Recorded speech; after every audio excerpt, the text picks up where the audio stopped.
Today I'm joined by Luca Senatore. Luca came to England from Italy at the age of 25 with only a few words of English and less than £100 in his pocket.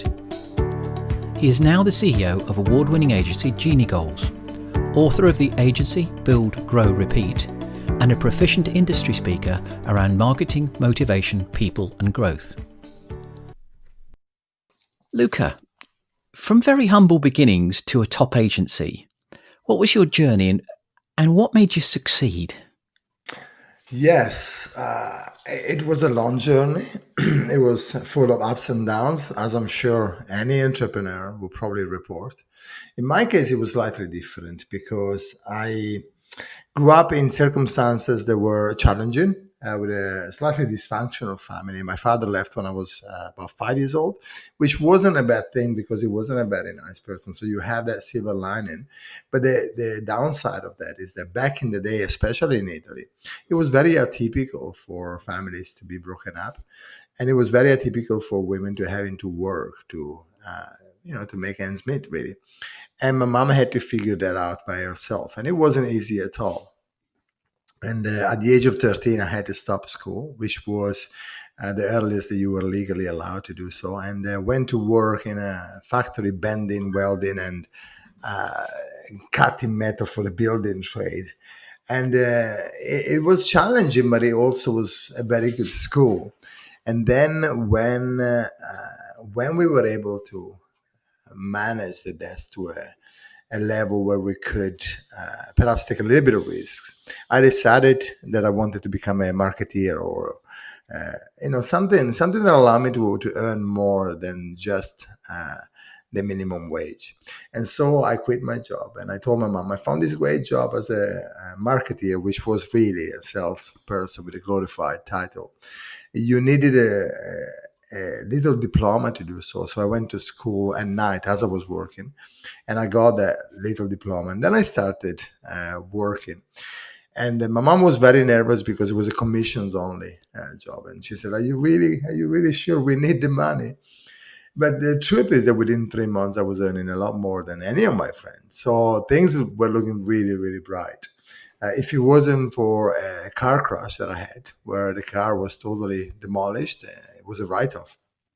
And whilst we earned good money, it was just too short for us to build the buffer. And so we were not able to buy another car. The good thing is that my mom had a small income that supported her. And so I thought at that stage, the debts are paid, my mom will be fine. I'm just going to take another risk and leave. So I left Italy. And that was when I was 25 years of age. I wasn't exactly young. Oh, I wasn't old, but I wasn't like a teenager. And I landed in this country with 65 pounds to my name. And I couldn't speak a word of English. And I remember being able to find through a lady who was half Italian a job as a kitchen porter in a fish restaurant. And at the end of the shift, I could understand what they were saying to me, which was, go home, go home. And in my mind, I thought, John, well, they saw how hard I really worked, so they're cutting me some slack. But what it turned out that they were saying is that go home, never come back. You can't work here because you can't understand us. And so, it started off roughly, but, then you persist, and I learned enough English. And then I built a restaurant through some marketing strategies that I was learning, because I fell in love with marketing. I never stopped learning. And when I started working at that restaurant as a marketing manager, they gave me some shares, which were valued as zero because the restaurant was making a loss. But within a year, we doubled the revenue. My shares were worth a little bit. My English improved. So things were looking well. And then I started opening a couple of businesses because I seemed to be able to grow these things. And within that, I opened a marketing consultancy, which went very well. And quite quickly, really, within 2 or 3 years, I was known locally as the marketing guy. And a dear friend of mine, was running a publishing business, an affiliate business called Genie Ventures. And one day he called me up and he said, oh, Luca, we are thinking of maybe starting an agency. We have developed this piece of tech that is very good at automating bids for Google AdWords. And we thought maybe we package it up as an agency and we take it to market. Can we have a chat so that, we can pick your brains? So I had a coffee with Kieran Dunn. And I gave him my 2 cents.